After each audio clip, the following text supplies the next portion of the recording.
Trudy. So you I'm ready. start. Good morning, everyone. Sarah, could I interrupt you a second? Sure. Am I supposed to see a big screen to see you? No, all you should see women artists, visionaries, and rule breakers. Well, on the big screen. Ignore me. Ignore me. I read the screen and I know I'm okay. Ignore me. Okay. All right. If everyone could, please mute while the presentation is going on, that would be great. And I'll start again. Good morning. I'm Trudy Murata, volunteer community ambassador with AARP here in Northern Virginia. And from our earliest beginnings, AARP has championed lifelong learning. That's why AARP is thrilled to be collaborating with the Lifetime Learning Institute of Northern Virginia to bring our members a sampling of the rich programs offered by them each semester. For more than 60 years, AARP has been a wise friend and a fierce defender, helping individuals to ensure that their money, health, and happiness live as long as they do. AARP has earned this reputation as a wise friend and fierce defender through trusted information, tools, and advocacy designed to protect the health and financial security of older Americans for them to choose how they live as they age. And by promising to act as this friend and defender, AARP is helping people who are 50 plus and their families feel confident, in control, and secure as they age. As this friend in your corner, AARP helps you protect yourself and your loved ones through our Fraud Watch network. Get healthy, stay healthy, care for loved ones, and make connections. Plan a trip, learn new technologies, attend a class, and have fun, like what we're doing today with the Lifetime Learning Institute of Northern Virginia. So I hope you'll continue to take advantage of these opportunities and more. And at the end of the presentation, please go to the llinova.org website to check out all the offerings that they have available. And now let me turn the program over to Patty to tell you a little bit more about Lifetime Learning of Northern Virginia. Patty, go ahead. Thank you, Trudy. Yes, I'm Patty Volz. I'm currently the president of the Lifetime Learning Institute of Nova. We're a small nonprofit independent senior learning program, which is affiliated with the Northern Virginia Community College. Northern Virginia Community College is the second largest community college in the United States. For an annual fee of $125, we provide our members with access to approximately 120 classes throughout the year, which are separated into 3 semesters. We have approximately 8 or 9 special interest groups, which run from book clubs to photography, to bridge, to visual and performing arts. And these are special groups set up for our members to focus in on areas of specific interest. We also have several committees which are for all of our members, and they include an excursion committee, which are typically one-day trips to areas around the DMV, the District, Maryland, and Virginia area. And it allows us to focus in on historical sites or galleries or something like that. Our visual and performing arts SIG actually also lets its members go down to some of our art galleries down in DC and allows them to time to pursue painting or sketching to their heart's content. We have 9 forums a year, and these forums are set up to include subjects that are of grand interest to sort of the larger community. Next week, we have a naturalist coming to talk about birds of prey. We've had the Chesapeake Bay Fund talk to us about their efforts to protect the bay. It is very wide-ranging. The forums are open to anyone. We have 3 Zoom forums a year and then 6 in-person forums. The last thing that I'd say is that we enjoy participating in these efforts with AARP because we also solicit interest from those of you out there who are instructors and who still enjoy teaching. And I will say that if you have any interest in teaching, to please contact llinova.org, and we can set you up either in a Zoom or an in-person class. And we welcome anyone from anywhere. We've got a wide range of interests, so just keep us in mind. And with that, I will turn it back over to Trudy and Debbie. Patty, yeah. Morning, everyone. I'm Debbie Cohen, and I am a member of the LLI NOVA board. And I'm very excited to introduce Sarah Schub to those of you who have not heard her previously. She's a volunteer docent at the Smithsonian American Art Museum and the Renwick Gallery. She and has presented many programs for LLI, both in person and virtually. She loves sharing her passion for art. This class will introduce a sampling of extraordinary contemporary women artists who are included in the collection of the 2 museums. And with this, I'll pass it on to Sarah, but everybody, please mute yourselves. Okay. Hi, good morning, everyone. As Debbie said, my name is Sarah Schub, and I've been a volunteer docent at the Smithsonian American Art Museum and the Renwick, which is the museum that's part of the Smithsonian American Art Museum and for decorative arts and contemporary crafts. When I thought about this presentation today, I knew that it was Women's History Month. Of course, every month should be Women's History Month, right? And I thought, what could I do that was related to that? And I was thinking about an initiative that began in 2018 for the Smithsonian. They announced a Smithsonian-wide women's history initiative. And the announcement said that women have influenced eras, changed nations, and shaped history. Yet countless of their stories are not well known, their contributions not fully integrated into our national narrative. The initiative will amplify women's voices to honor the past, inform the present, inspire the future. So I really thought about that initiative and in planning my program today. When I looked at the website and I looked at contemporary women artists, there were thousands of works of art that came up. So how did I break this down into a manageable program for an hour and a half? I thought, what can I do and how can I narrow it down? So what I did, whoops. This is, by the way, the Smithsonian American Art Museum, and this is the Renwick Gallery, which is in a very historic building across the street from the White House. So what I started by doing is looking at, believe it or not, a series of online graphic novels that the Smithsonian, the American Art Museum, has produced for middle school children. And it's called Drawn to Art, 10 Tales of Inspiring Women Artists.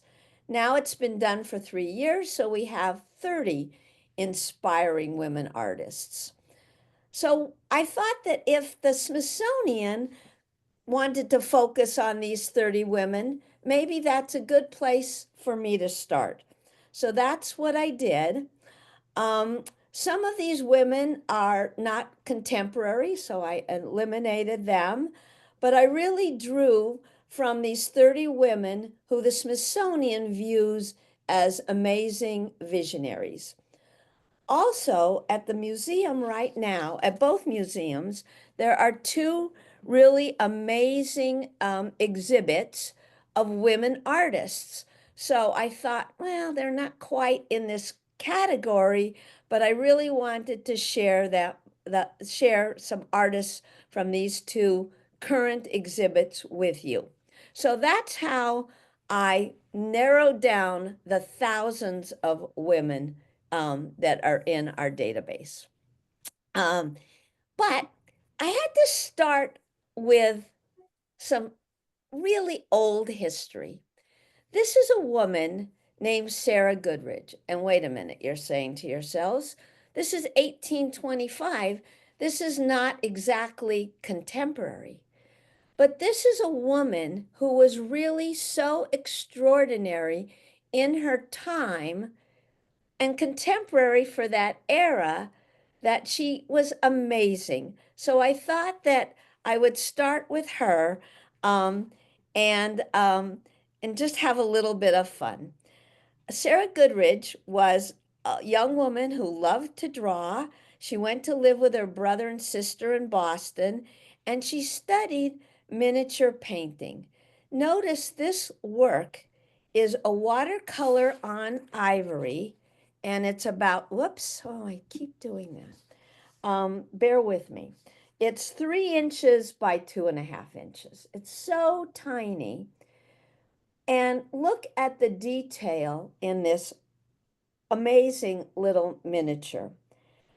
Goodridge went on to become one of the most prolific miniature painters in the city at her time during her time. In 1820, she meets Gilbert Stuart, who mentors her, and he says that she created the most lifelike of anything ever painted of him in this century.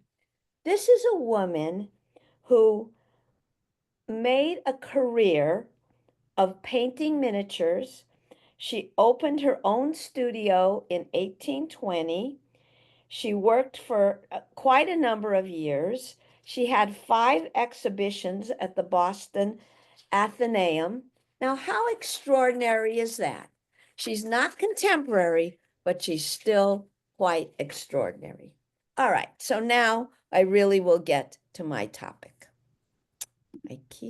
I'm sorry, I don't know why I keep doing that. So bear with me. So as I said, there's an exhibit on view right now called Pictures of Belonging.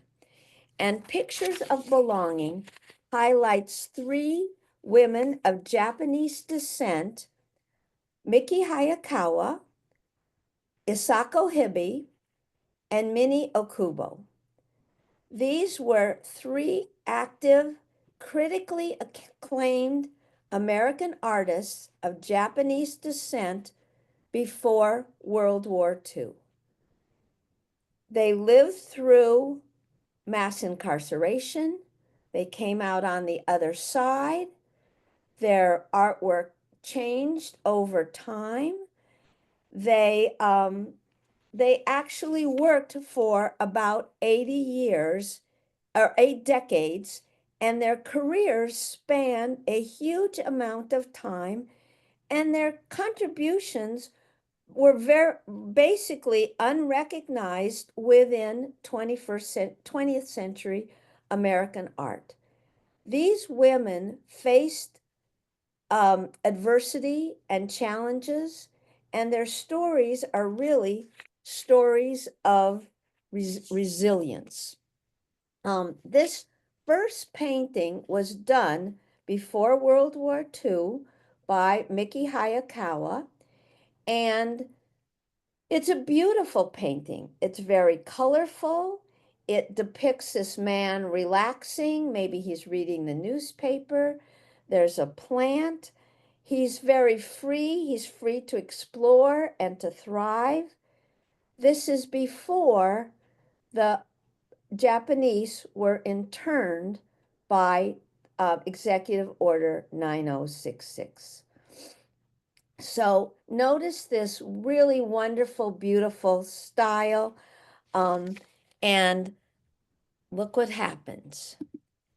In 1942, these three women, two of them were interred in Topaz, the internment camp in Utah. And Hayakawa actually goes to New Mexico, as a matter of fact, so to avoid incarceration. So these three women continued to paint during World War II. And now look at a work by Minnie Okubo. It's called Wind and Dust. It was painted in 1942. It's on paperboard. And it shows the conditions at the internment camp. Most of the internment camps were in terrible conditions, in desert locations. And I think in this painting, Okubo really captures the inhospitable conditions of this camp. The figures are interlocking. The mother is protecting her child against the wind. The figures are really huddled together to protect themselves. Their arms, their hands, they cover their eyes and their faces. It depicts real world conditions at Topaz, but it also symbolically portrays Japanese Americans as buffeted by the social and political forces that were beyond their control. Very different from Hayakawa's depiction of this man in a very free environment before the war. We also have the third artist, Hisako Hibi. And I put these two works of art on the screen to show you how her work of art changed. In the painting on the left, we have a work called Floating Clouds. And it was done while she was incarcerated in Topaz. And notice she's not focusing on the camp itself, which she often did, but she's focusing on the sky. And she says she was trapped in an oppressive environment, but she sought solace and mental escape in nature. She loved the colors. She said, I could forget things when I was looking at the sky and looking at the moving clouds.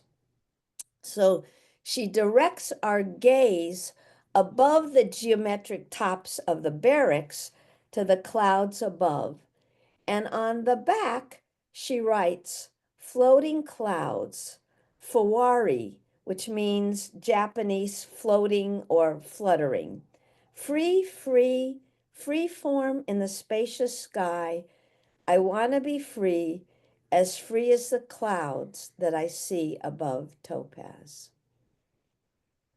After she was released from Topaz, she goes to New York, and she's very influenced, 1967, by abstract expressionists, and her art really changes. This work is called Autumn, and you just see the colors of autumn, and she also incorporates Japanese calligraphy into her artwork. This exhibit is available to view online. Many of the works of art come from museums all over the country, especially California. And it's really a beautiful exhibit, and it really depicts how three women painted before the incarceration, during the incarceration, and how they emerged. And it's really a story of resilience. So when in this presentation, I have to tell you, I am really going to jump around. Primarily, it's chronologically oriented, and I try to make connections, but I really am jumping around, so bear with me. Helen Frankenthaler was painting at the same time as Hibby. Hibby saw her probably. She worked in New York. She was really a pathfinder. The abstract expressionists of the post-World War II period were primarily men. Does that surprise you? Probably not. But Frankenthaler was really a visionary in terms of changing the art of the day. She put the canvas on the floor. She didn't prime it. She thinned her acrylic paints with turpentine, and then she let the paint soak into the canvas. And she would push the edges of the paint on the canvas and manipulate the canvas, but it was all about the paint soaking into the canvas. This is something that nobody had done before, and it was her personal invention. And not surprisingly, it was called the soak stain painting method.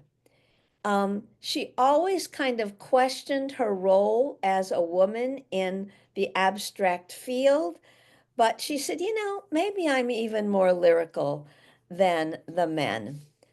A lot of times, abstract expressionists would not name their works of art. They wanted you, the viewer, to bring whatever you could to the work, but she actually named this work Small's Paradise. For some reason, it reminded her of a musical club in New York City where she loved to go and dance. One of the things I forgot to say is because there are so many people, it's hard to be really interactive. But if you have a question about a painting, you can put it in the chat, and then Trudy and Debbie will monitor the chat, and hopefully I can answer your questions in an ongoing manner. So here we have Helen Frankenthaler right after World War II with a revolutionary way of doing her artwork.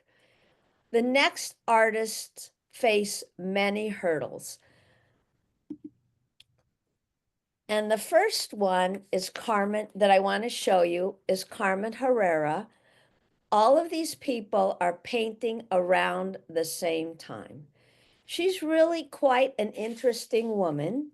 She was born in Havana, Cuba in 1915, and she studied architecture. When she moved to New York City, she shifted her focus to painting. She also went to Paris for a while, and she developed this very abstract, minimalistic style of work. We've got these crisp, geometric canvases that really defined her style going forward. However, as a woman and as a Cuban immigrant, she could not get recognition within the US art world. She created these minimalistic paintings for decades. And it wasn't until into the 1990s, when she was in her 70s, that she got any public recognition. And she worked almost till the end of her life. She died at age 106. She said, I'm always going to believe in the straight line. It's the beauty that keeps me painting. It's real. She had a series of works of art that were green and white. This one is called Blanco y Verde, in which there's a lot of tension and movement in this crisp geometry and bold colors. We've got triangles and vertical lines, and they all come together kind of at the edge of the canvas. You can't decide, it's the relationship between green and white and color and form. As I said, she didn't get recognition, and her first major show in New York was when she was 101 years old.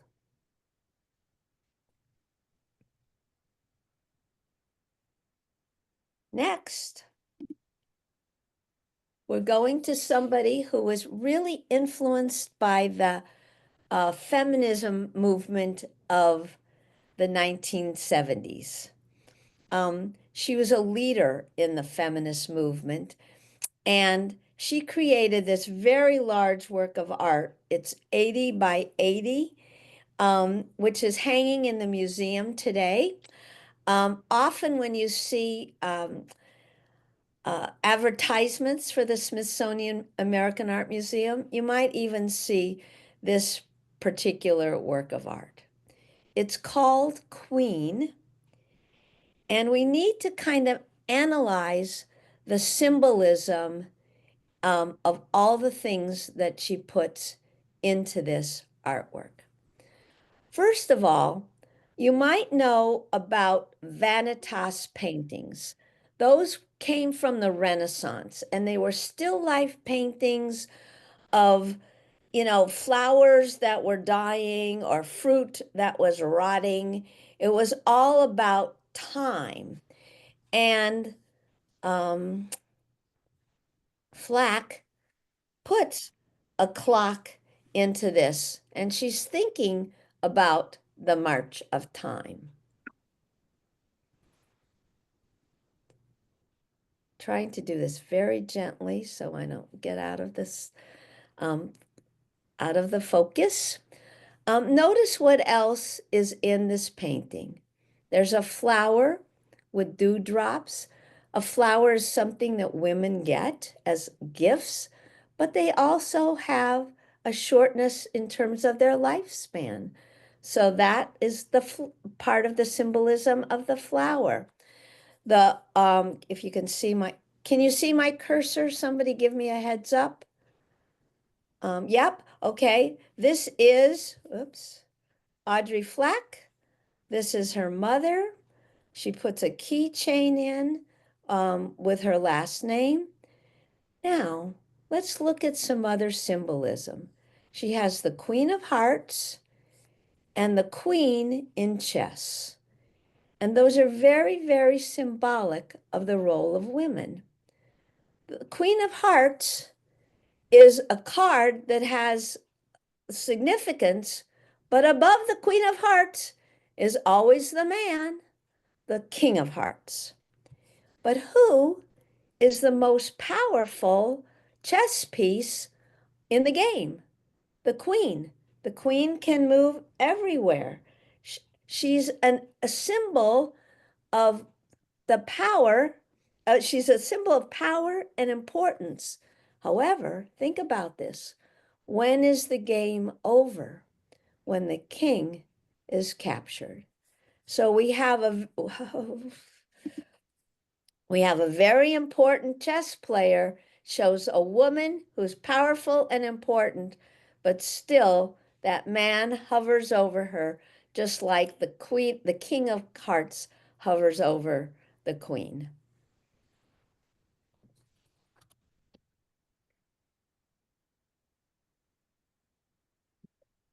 Moving along, another artist who was working about at the same time as these other women was a woman named Melly May Rowe.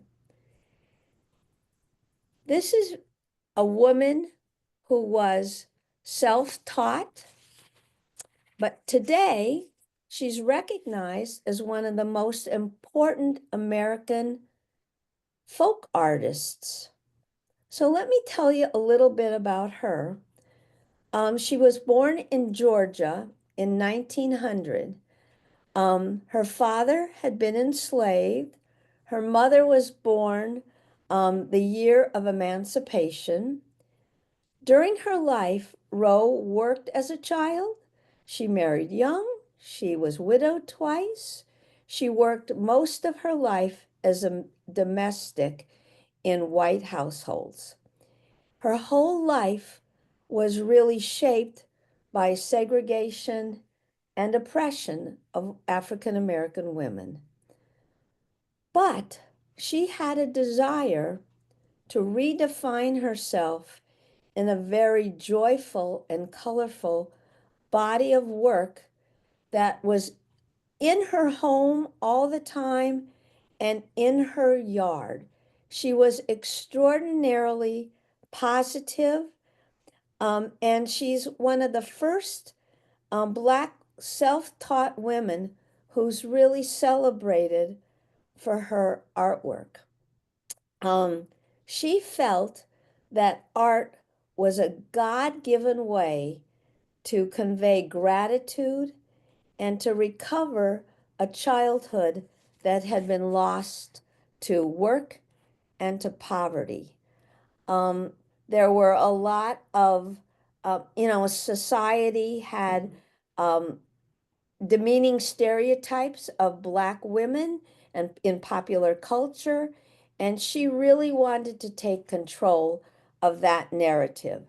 So she depicted her friends, her family, herself. She also, in many of her works of art, had spiritual themes. She had drawings and put photographs together. And she really wanted to show confident images of Black beauty and joy. And I think this particular work of art by her is called At the Art Gallery. And here she is viewing work that's at the gallery, and maybe it's her work at the gallery. She wants to show us the richness of her life.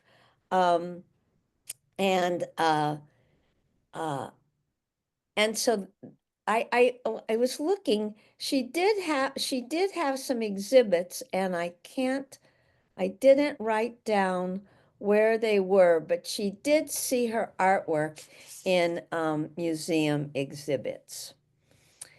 Now, this African American woman depicts her life. The next African American artist does not depict her life. She doesn't paint work that's related to her gender or her race. She's extraordinarily famous, however. Her name is Alma Thomas. You probably see her work in museums across the country.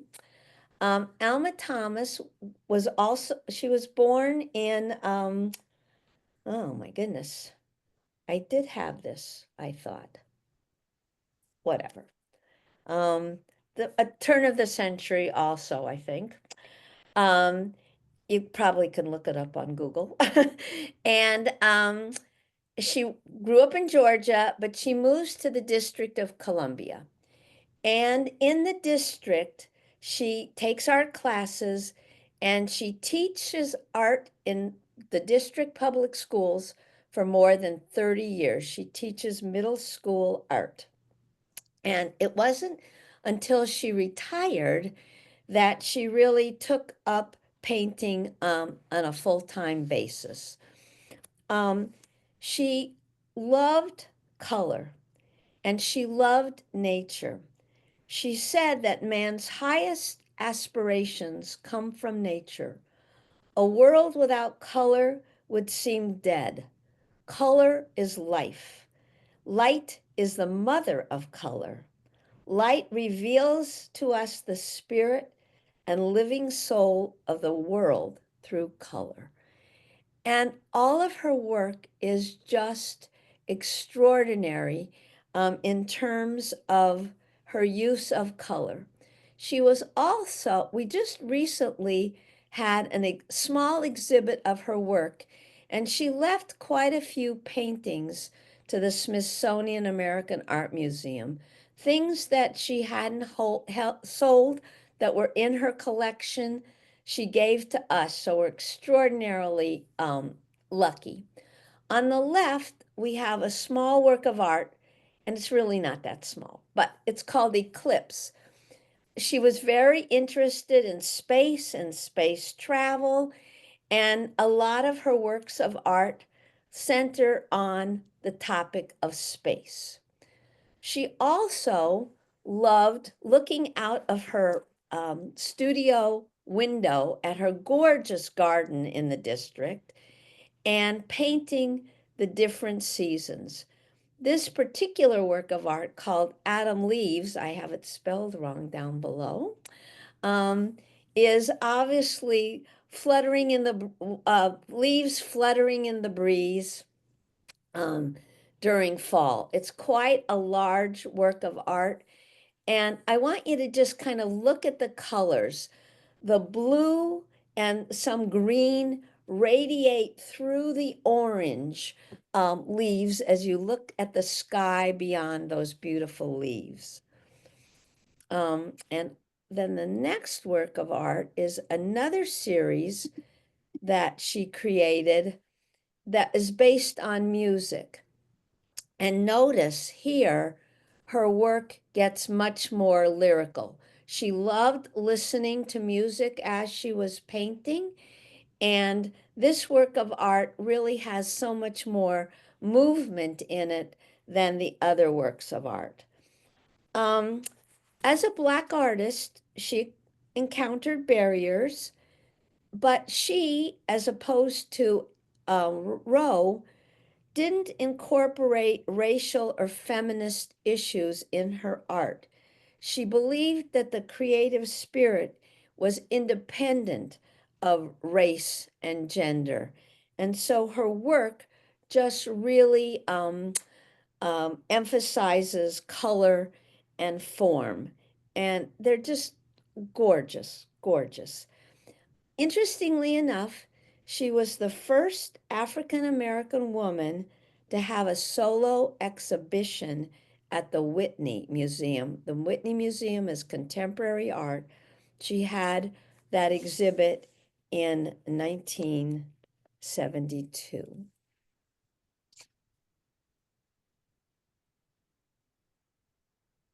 I'm jumping around, as I said. The next woman was very involved in the feminist movement of the 70s. And I know there are people here from California. Judith Baca is really quite well known for a lot of her public murals in the LA area. Notice this work of art. These two women are life-size, and in the center, we can't see that. This gray area is a mirror. So when you are looking at this work of art, you are in this painting, this work of art. It's actually colored pencil on panel board. So that's why she calls it the Three Marias, because you, as a viewer, are in this work of art. In this work of art, she's really recalling her youth and the women that she saw growing up.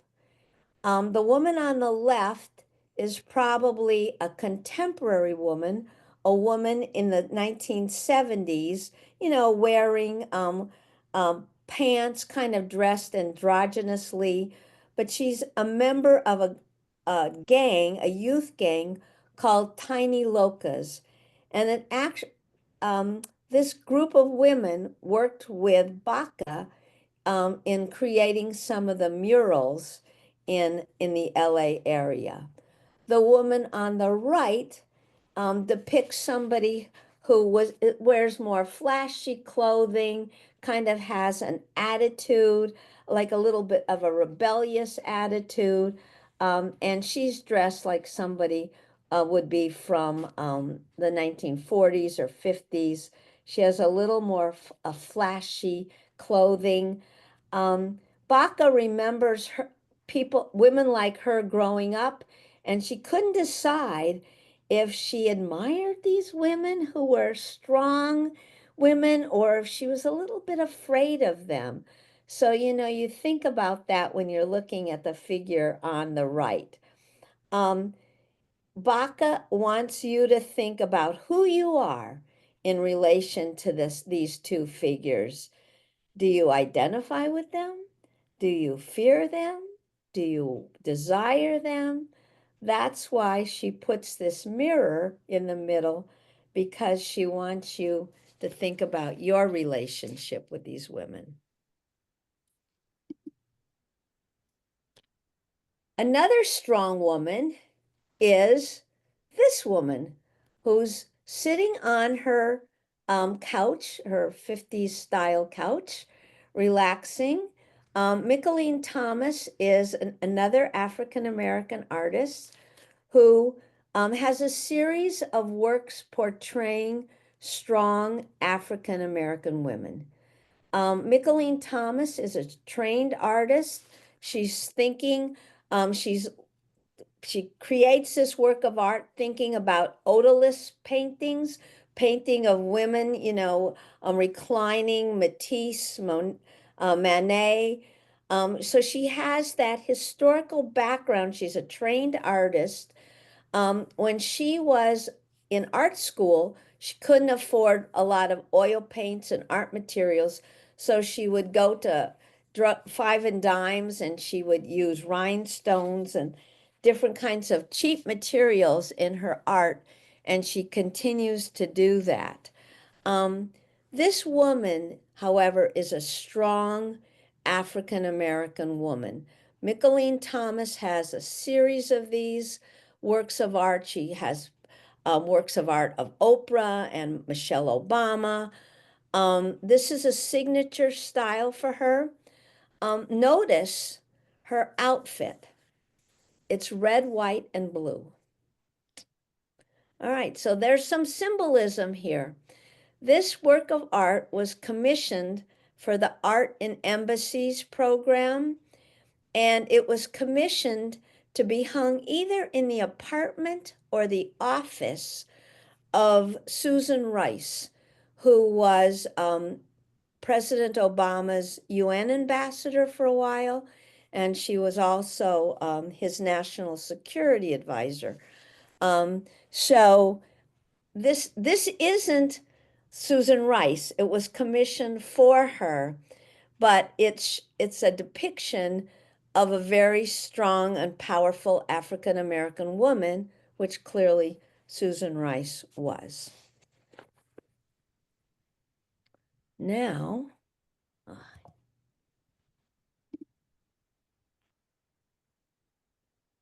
you've seen this artwork, probably something similar at least, on the raisins that you buy. We have a riff here on Sun-Maid raisins. Esther Hernandez was an artist who grew up in LA, in the LA area or the San Joaquin area, and her family, they were farm workers, and she was very artistic, and she also was really an activist. And look at this depiction, Sun Mad Raisins. We have here a skeletal figure. And why did she choose to change the Sun-Maid raisins? She's aware of the toxic effects of the agribusiness on farm workers. Her parents were exposed to polluted water and pesticides in the San Joaquin Valley. And so her artwork is really depicting some of the problems that are inflicted upon the farm workers. Notice down at the bottom, It says raisins unnaturally grown with insecticides, miticides, herbicides, and fungicides. So she's really calling attention to the dangers and the adverse effects of various chemicals. Um, she's focusing on the impact of the land and the jobs of these women.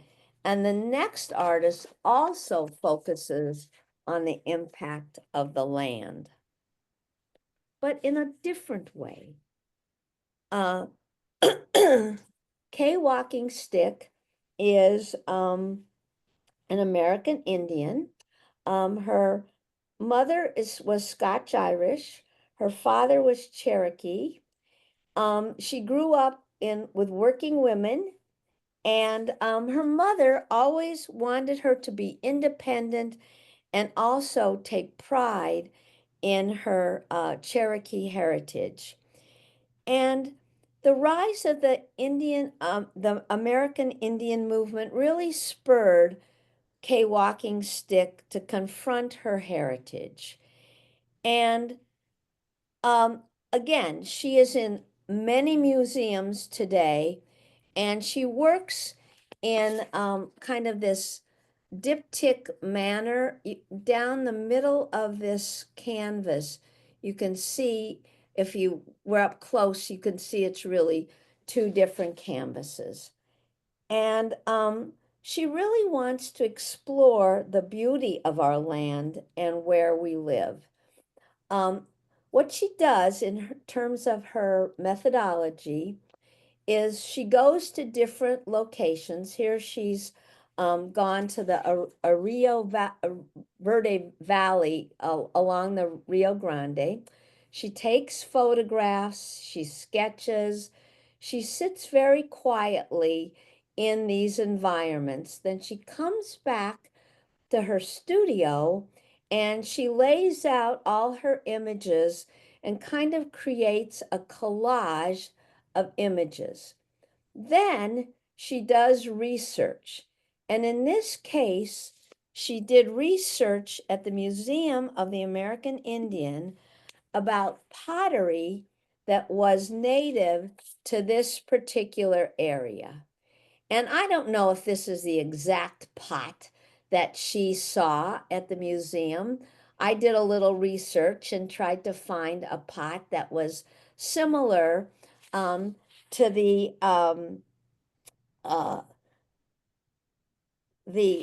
design that she inlays on top of her artwork. So many of her artworks have some reference to the heritage of the area.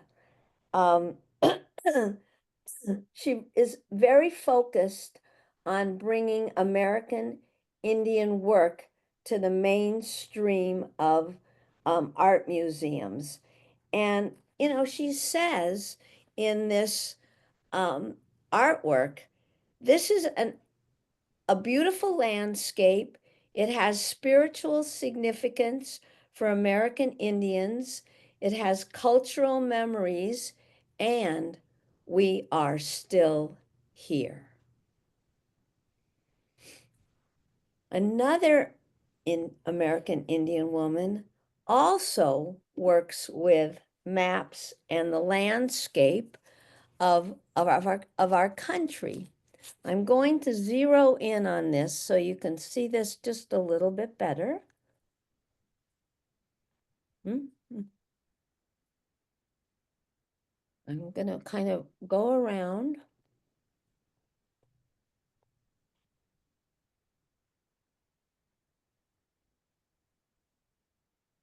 We see lots of dripping paint. If we could look really closely, we would see that this artist, John Quick-to-See Smith, who actually just very recently passed away, uses newspapers, whether it's the New York Times or her Kootenai newspaper, her tribal newspaper. as the background. Then she overlays the paint, the dripping paint, on this map of the United States. So notice in some of the states, we can't see the names, California, Virginia, Florida, but in other places, we do see the state names. And these particular state names come from Indian words. And she's really giving a message about the white man coming and taking over the land that belonged to American Indians. Wyoming, I can't, whoops, sorry.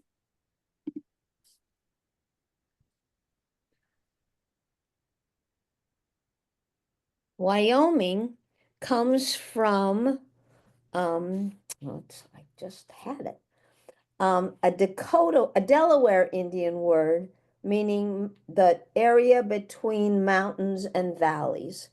And if you ever drive west through Wyoming, you know that there is lowland between mountains, and that's where the highways go. My husband and I used to drive from Virginia to Denver, and we would go through Kansas. And Kansas was always windy. I was always walking my dog in the wind.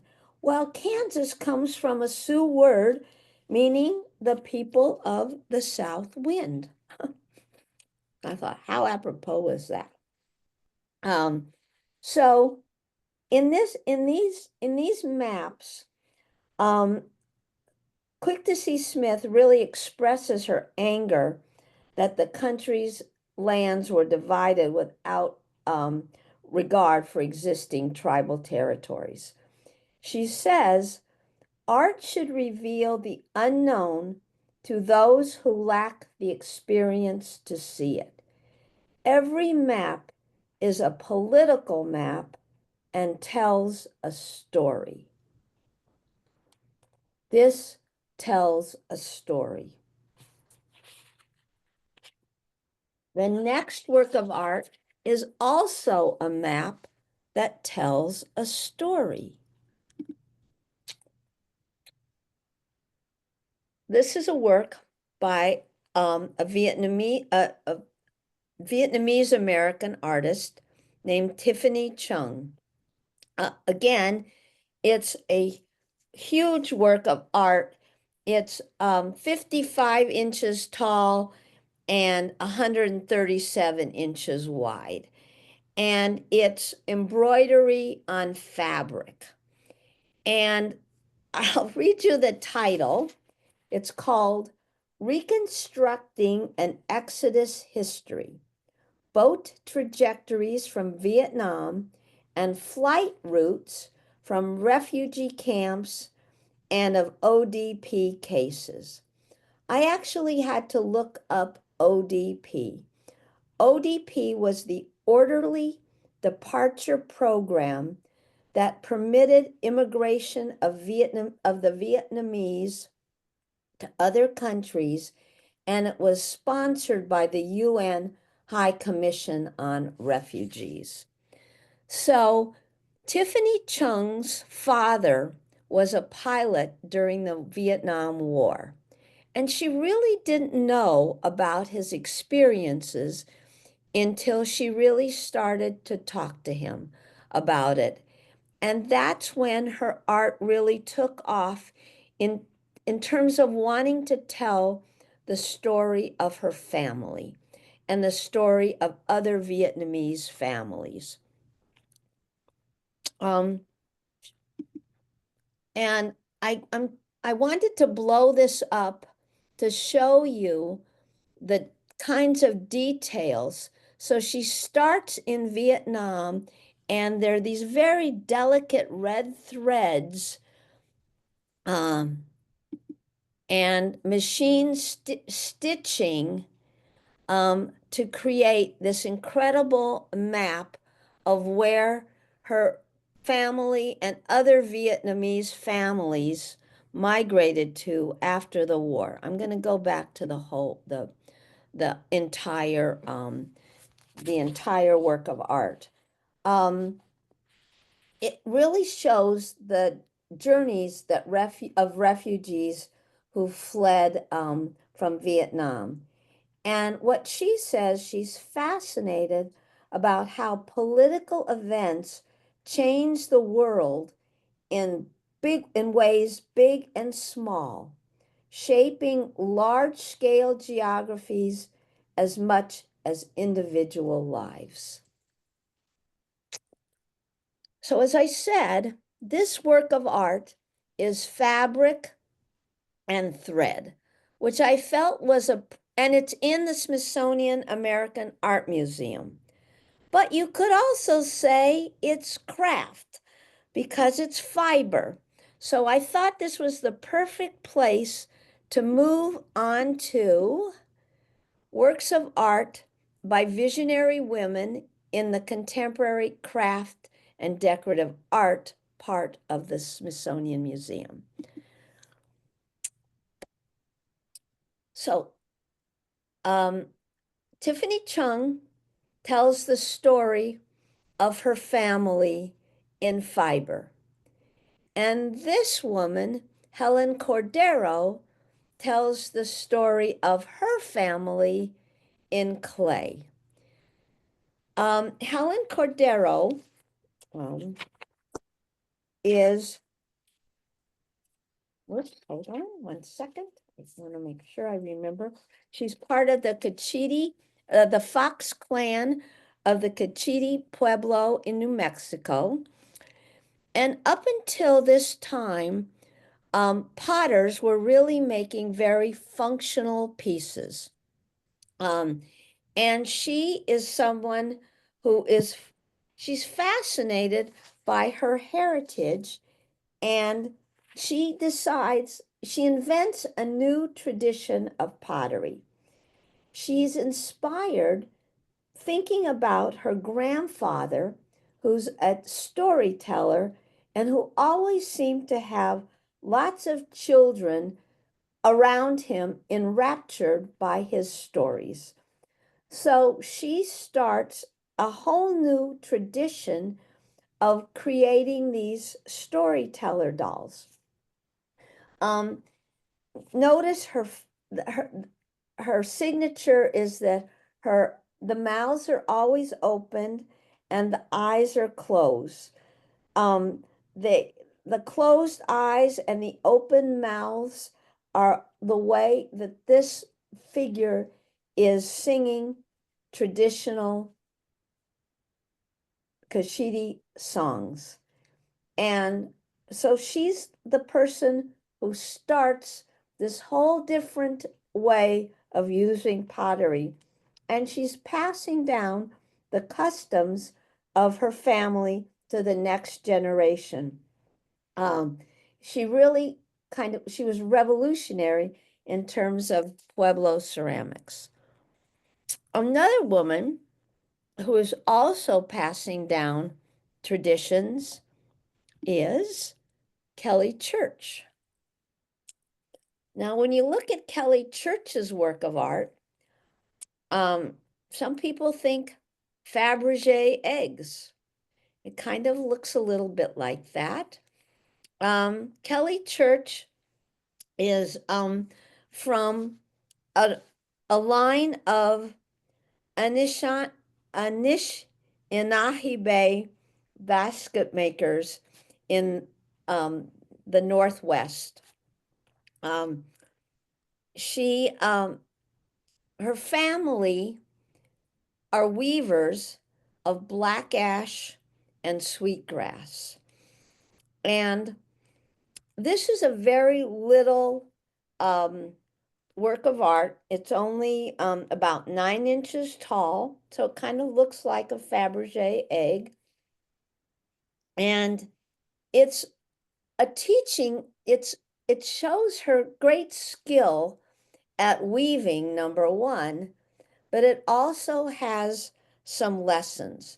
This little egg carries the past, the present, and the future. It's called Sustaining, hold on. It's called Sustaining Traditions, Digital Memories?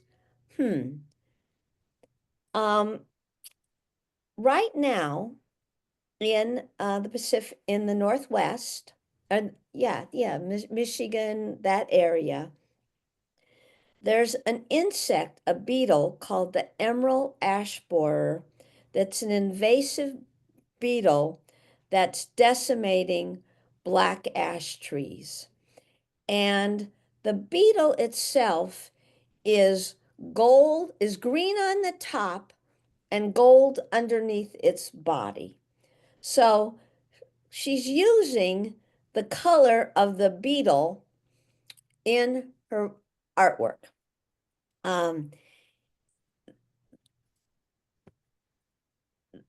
The artwork, when you open it up, she's telling a story here.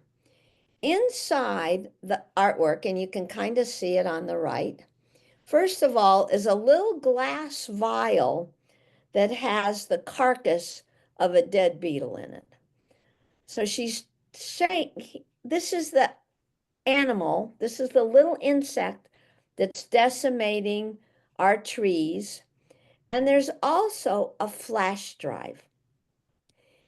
The flash drive shows the whole process of weaving with the black ash trees.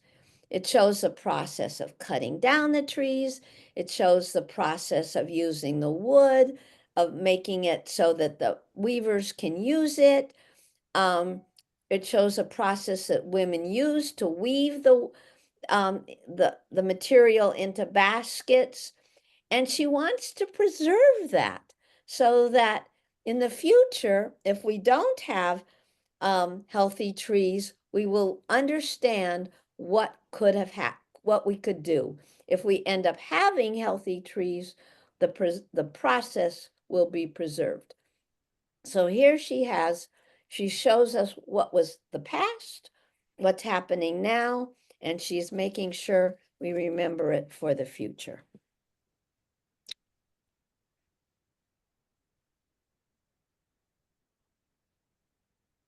Another weaver is Kay. Whoops.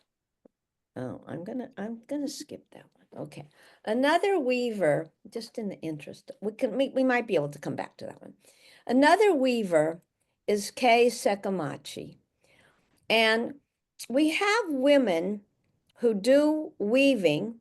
We have lots of women who weave on a loom. Kay Sekamachi was trained to be a weaver. She went to school. She was trained on a loom, but she really was revolutionary in that she took her weaving off the loom. She is of Japanese heritage, and the work on the left is a little box that she started making these boxes in the 1970s, and actually this one's much later than that, but she'd been working with these little boxes for quite a while. She first of all makes a paper model, and then she wants to see how materials fold, and she's thinking about origami, and she started making these little boxes, but she's taking her weavings off the loom to create these boxes. They're really elegant little boxes that she creates. And she talks about creating peaceful, tiny spaces within the hectic city environments. I was just in Tokyo, 14 million people. What a hectic environment. But people seem to find a way to create peace within that hectic environment. And that's what she's actually doing too. Then it's not enough for her to create these little boxes. She starts using different materials. here she's on the right, she has this work of art, which is quite tall. It's 80 inches tall, so it's quite a large work of art. And it's made with fishing wire. So she weaves fishing wire on in pieces, and somehow she does it in a round way. You know, looms are flat, but she has managed to figure out a way to weave this filament in a round way. And she's opened up totally new possibilities in weaving. She can shape this filament in all these different ways. She calls this particular work of art nagari, which means flow or river in Japanese. And when you see it, it just does flow and it's just this gentle kind of cloud-like weaving. She says that she loves the calm that her work brings her. I am going to go back to that weaving that I accidentally skipped over. This is another weaving that's a little bit more traditional in terms of materials, but certainly the topic is not more traditional. This is mostly cotton weaving, but this artist, Consuelo Jimenez Underwood, grew up on the border between Mexico and California, and her parents were undocumented workers. And she and her family would go between Mexico and California very often. And as a kid, she saw these signs that, where there were families crossing the border, and she was very impacted by these signs and very upset by them. So a lot of her work includes these signs of people crossing the border. She also makes them with barbed wire. There's barbed wire up here. There's cautionary tape. And notice Run, Jane, Run is, the Dick and Jane series. All right. All right. So I kind of got a little bit off, and I know I'm looking at the time. We finally, not finally, but now we have another work of art by a woman named Miriam Shapiro. Miriam Shapiro was also in the forefront of that women's history movement and the women's art movement. Many of you have probably heard of the artist Judy Chicago. Judy Chicago was really in the forefront of the women's art movement, and she and Miriam Shapiro worked together in California. They taught at a university at the California Institute of the Arts. And they also created this installation called Woman House, which was revolutionary. They took over this old house and let women artists do anything they wanted in these different rooms. So notice if we look, whoops, oh, I have a little trouble with my cursor. Notice the beginning of this huge work of art. It's 90 inches tall and 144 inches wide. We have crocheting and embroidery, and this woman says, "Welcome to our home." She's a domestic woman. She's cooking. She's set the table for her children, for her family. And this artwork, as I kind of move around, has aprons. This is women's work, coffee cups, more women's work, little doilies that have been embroidered, more aprons that are embroidered, but you wear an apron to do your cooking. Here we have spoons and forks. We also have lots of references to quilting, again, women's work. I love this little clock that says, watch out for hot pots. This is not a weaving, it's really a collage.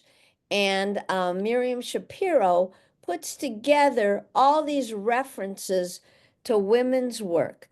You know, they're not frivolous objects to women, they're work.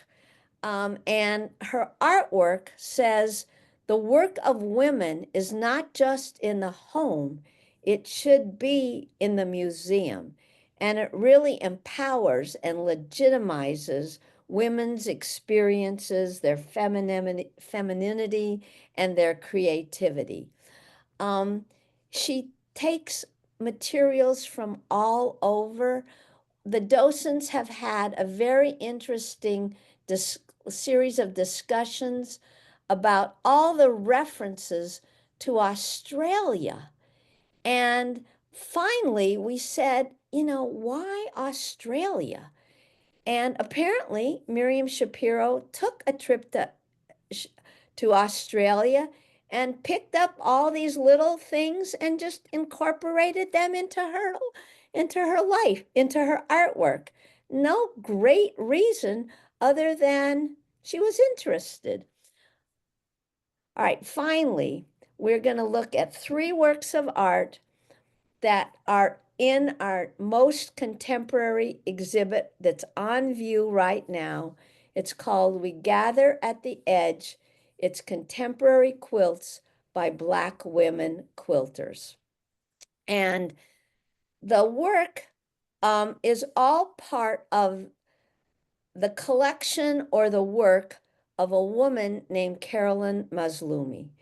Carolyn Mazlumi, believe it or not, has her PhD in aerospace engineering.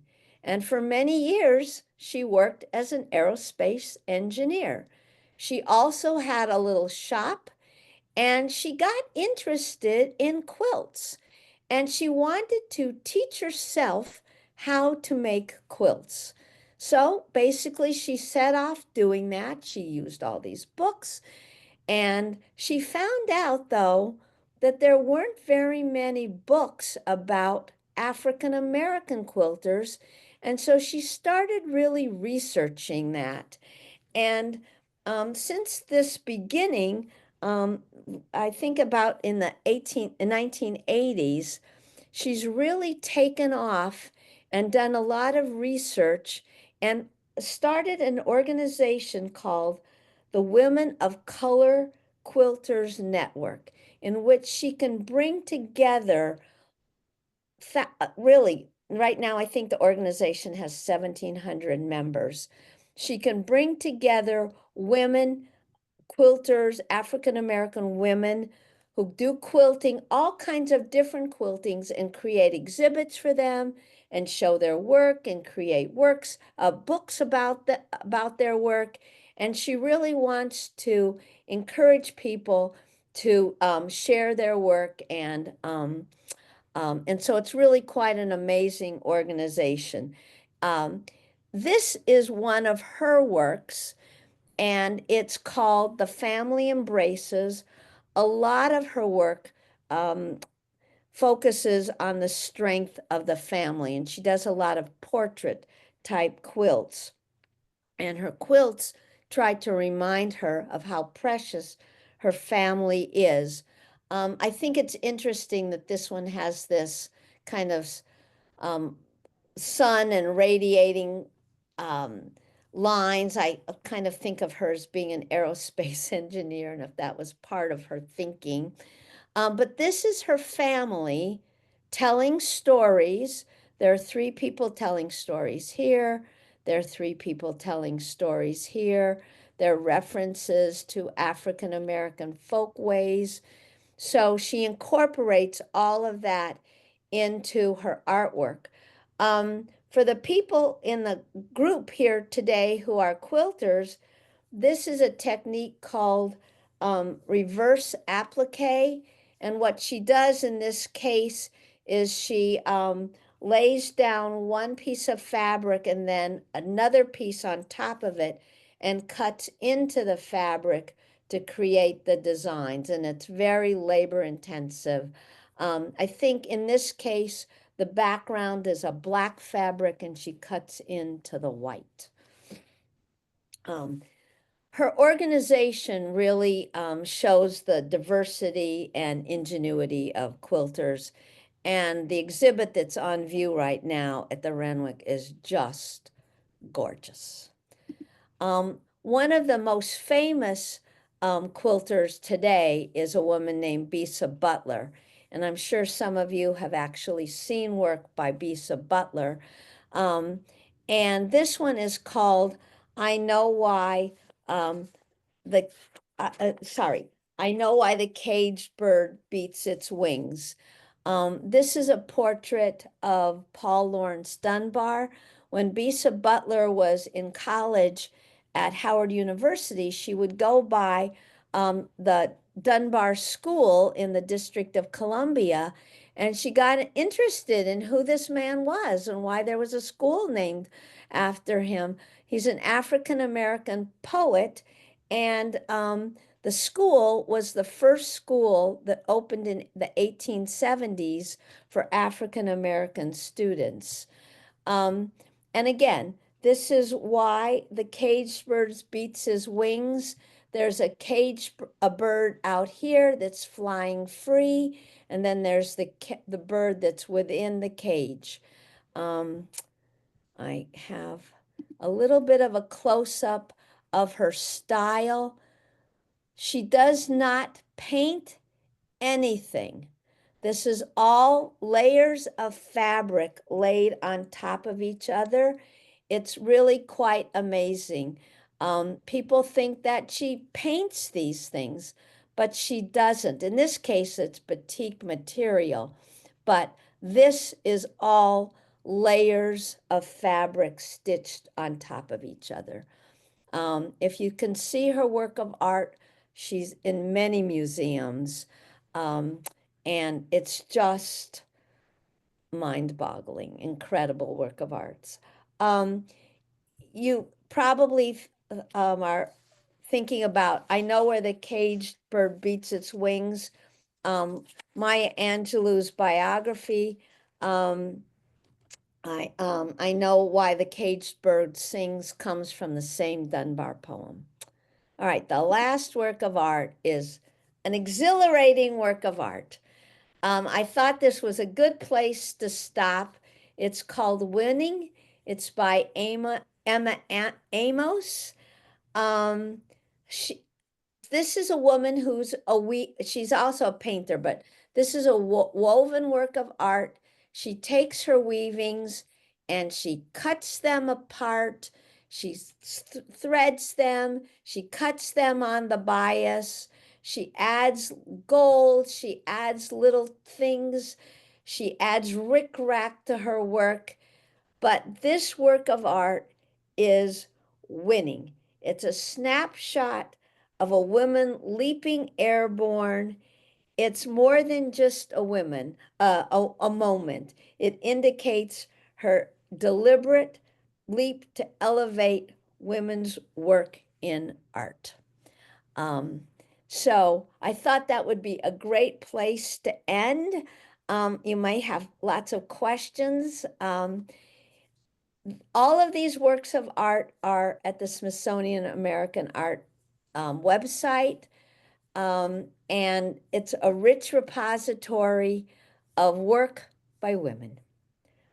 So I hope you've enjoyed this, and I hope that it hasn't been a little bit too disjointed. No. But there are so many works of art. I just didn't know where to start. In looking at the comments that have come in, Sarah, no, it was not disjointed, and they did enjoy it very much. One of the questions that came in early on, one of our guests said, I'm on an art appreciation quest. Some of the pieces seem so simple, like a student could recreate them. Can you talk a little bit about why these are considered such important works of art?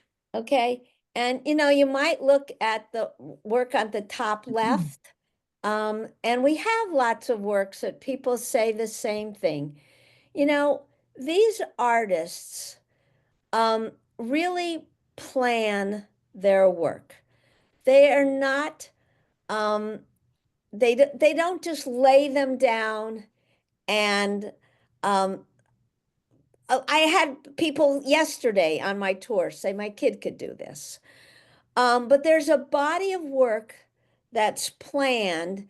And in the case of the women that I've shown today, in the case of the women that are in the museum, they're really pathfinders. They've done something different. They've done something that's so unique, and they have often a huge body of work. And I'm not sure this is answering your question exactly, but it's not just one work of art that they have put down, but it's a body of work in which they've given a great attention to detail and planning.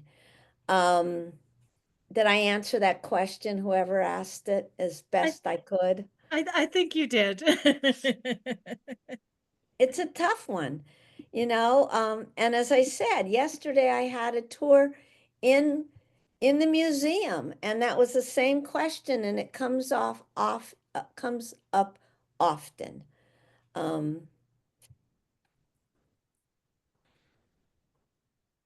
Other questions? That is the only question that I saw. Deb, did you see anything else that I missed? I'm getting lots of comments saying, terrific program. I plan to watch the recording, which for the AARP participants, that will come in a follow-up email, usually within 24 hours. And for the members of LLI Nova, it will be on their website shortly. Someone said something about a whole art history class, and clearly that's exactly right. I mean, there are semester-long classes that deal with contemporary women artists or craft artists. It's as I said at the beginning, when I picked this topic, I thought to myself later, what have I done? Should I have just focused on African American women quilters? I could have done that for an hour and a half. But I tried to give you a little overview of these women who, all of them, are visionaries and trailblazers. We do have one question. Someone would like to get in contact with you. Do you share your email address, Sarah?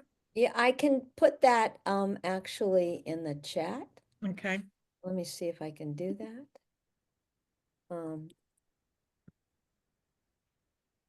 And while you're doing that, I'm seeing some of the Oh, wait, comments. that was an individual one, not to the whole group. Everyone in meeting. Okay. Yeah. And actually somebody talked about, the museum does shorter presentations. I work with a group called Artful Connections, and believe it or not, in an hour or 45 minutes to an hour, we take 7 works of art and really dig into them and talk about them. So it's a very different kind of presentation, but we do that. Very good. Again, I'm seeing lots of thank yous and accolades for a very good presentation, but I do not see any other questions. So I will ask Deb and Patty if they have any additional comments they want to make before we close out for today. Oops, let me get one more question in. Does Smithsonian have online presentations or virtual tours? The Smithsonian American Art, you need to sign up for specific tours, which you can do on their website. Also, my God, if you look at their website, there are videos, for instance, K walking stick down here in the corner. There must be 5 videos of her talking and talking about her artwork. So there are lots of those kinds of resources available on the web. But if a group, for instance, wants a presentation, they sign up through the web and then we make it happen. Okay. There's Sarah, also a question about a list of artists shown today. And I don't think AARP has the ability to add that to the link we'll provide for the recording. But I would just encourage whoever is looking for a list of artists to watch the recording. She has very clearly listed all of the artists that are there for you. And if you've never Right. been to the Smithsonian, please plan a trip to Washington, D.C. because there's much more to see and to learn and to enjoy at all of the Smithsonian Institution museums. So come join us. And they're all free. Yes, they Oh, are. yeah, it's like where else can you go to multiple museums and it's free. Very good. I am going to be quiet and sit on my hands while Deb and Patty close us out. I just wanted to thank everyone for coming. And Patty, do you have some closing words? No, I would just reiterate what you were just saying. Thanks so much for joining us. We try to do these a couple of times each semester. So keep your eyes open on the AARP site where you get your information. And again, if you have any questions, llinova.org. And thanks for joining us. Very good. And thank you for sharing these programs with our AARP members. We really do appreciate it. And we enjoy this partnership. And I enjoy being an LLI Nova member too. Everybody have a great day. We'll see you soon. Okay, thank you so much. Thanks Bye. again. Thank you for coming. Bye-bye.